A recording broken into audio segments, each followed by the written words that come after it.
Hello all, I'm Sai and you're watching The Book Dragon. In today's video, I'm going to recommend you some books which I think have very subtle yet very good humor. So without any further ado, let's get into the video.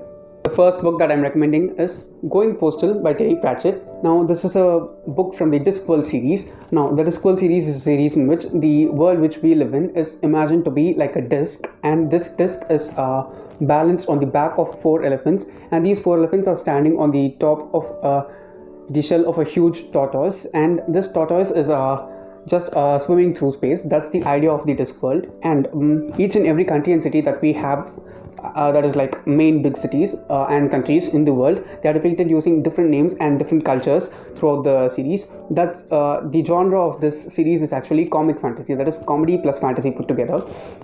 The plot of this book is that we have this man named Moist von Lipwig, okay, and he's to be executed because of the crime that he had done. But instead of being killed, what happens is he's made the postmaster of this post office in the city called Ankh-Morpork Park, and there are like weird rules in this city, and it is so funny in every sense. Okay, that's the actual plot of the book, how he maneuvers his way throughout handling this post office and being the postmaster. It's really fun. It is so comical, very political in every sense. The comedy in this one is so subtle. Sometimes you have to go back and read the lines, and then you'll understand the entire meaning of the line and how comical it is, and it's really good in that sense. The next book is The BFG by Roald Dahl. I've recommended this quite a few times in my channel before, and this is a children's book. The BFG stands for the Big Friendly Giant. Okay, the story is about giants and human beings, which are us, and we have this little girl named Sophie, whom you can see in the cover over here. She is sleeping once. She's an orphan kid, so she's she's having this home in which she lives with other orphan kids. And one night what happens is Sophie is not able to sleep, and she just peers out of the window. While she's looking out of the window, she can see something big that's walking through the street. It looks like a human, but it's not human. That thing also sees her. The thing which sees her is the BFG, which is the big friendly giant. And the rule in this world is that if a giant lets a human being see him or her, the giant has to take the human being with him or her and have them with themselves for the rest of the human's life. And in the same way, Sophie is taken by the BFG, and he takes her to his home. He also tries to protect her, because all the other giants except the BFG, they feed on human beings, and it is a really cute story. There are certain things which happen. They even go and meet the queen, which are like insanely comical in every sense. The dialogues in this one are cute. Okay, they are like comedies that are done by children. It is so subtle, so sweet in every sense, yet very comical. The next one is Elantris by Sanderson. Now, in this book we have this city named Elantris, which is the city in which the Elantrians live. The Elantrians are people who have godlike powers. They get these powers due to being affected by a disease called the Shayod. Hence they have godlike powers, and they help the people around them. But what happens is, 10 years before the story in this book takes place, a curse falls, and Elantris becomes a city of ruins, and hence anyone who gets the Shayod anymore, they'll become Elantrians, but they'll not be respected as before, and they'll be thrown into Elantris. They'll not get food that much. Everything will be a suffering for them. They'll be dead but not dead at the same time. What happens is, there's no explanation of who might get the Shayod or how they might get the Shayod. While the book starts itself, the crown prince of the country, the kingdom, he gets the Shayod, and he becomes an Elantrian. Hence he's thrown into Elantris. Now before he gets the Shayod, he's engaged to this princess named Sareen. The concept of this book, or the custom followed in this world, is that once they are engaged, they are considered to be married. Hence once Raoden gets the Shayod and puts into Elantris, in order to mask that, they say that Raoden has died to the kingdom and he's been buried. Hence Sareen becomes his widow, and she comes to this kingdom.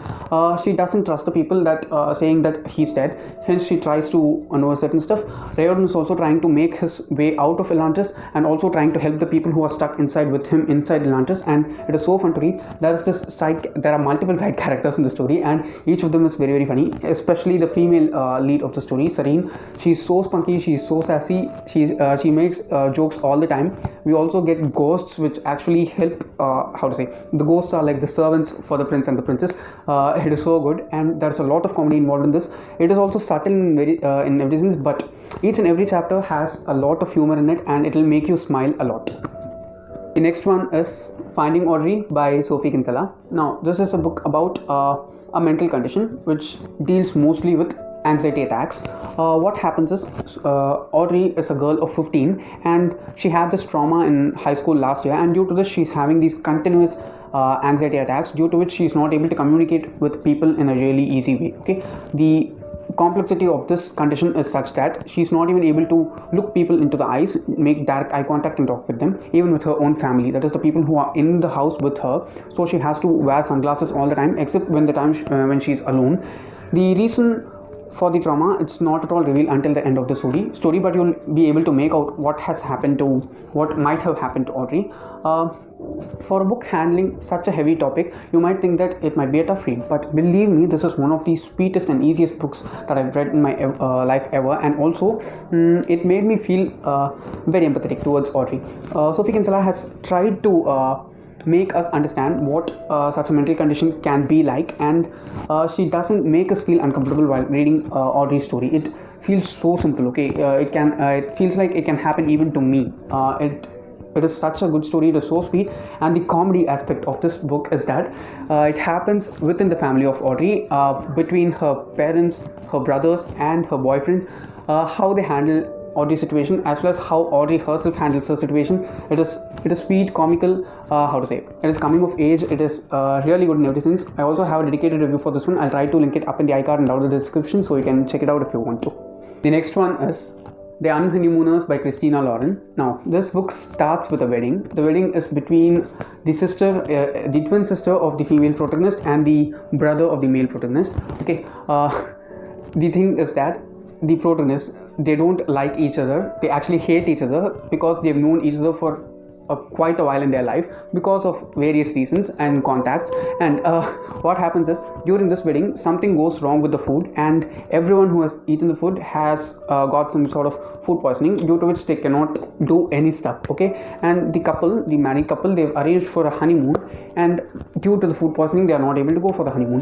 The twist is that the bride's sister and the groom's brother, they have not eaten anything during the wedding because of certain work they had to do, and they are the only two people who have not been affected by the food poisoning, and hence they have to take the honeymoon because it's non-refundable, and they can also not reschedule the honeymoon to any other time. Hence, in order to not waste the money, they take the honeymoon, and it is so funny. Just imagine two people who hate each other, they are actually going on a honeymoon, and even without being married. It is so hilarious in every sense. I'll not say that it is very subtle. Okay, it is a bit overwhelming at times, the comedy, and I just loved reading this. It was very much fun. Towards the climax, it becomes a bit emotional, but the main chunk of the story is very hilarious, and if you're in college, I'm sure that you'll love this book a lot. The last one that I'm recommending today is a series, and the reason for recommending this last is because I think I've been speaking about this series in almost every video that I'm publishing nowadays, and it is the Mortal Instruments series by Cassandra Clare. Okay, I'm rereading the series if you didn't know, and see how much I'm enjoying it. Okay, and the comedy about this series as a whole is, it has nothing to do with the plot. Okay, the characters are the ones who make the comedy a lot in this one. It's also very subtle. Okay, it's not that each and every line of the story or each and every dialogue that a character utters is hilarious. It's not at all like that. Okay, between 10 pages you get like 1 or 2 jokes max, and those 1 or 2 jokes just set the tone of the book and balance it out very well.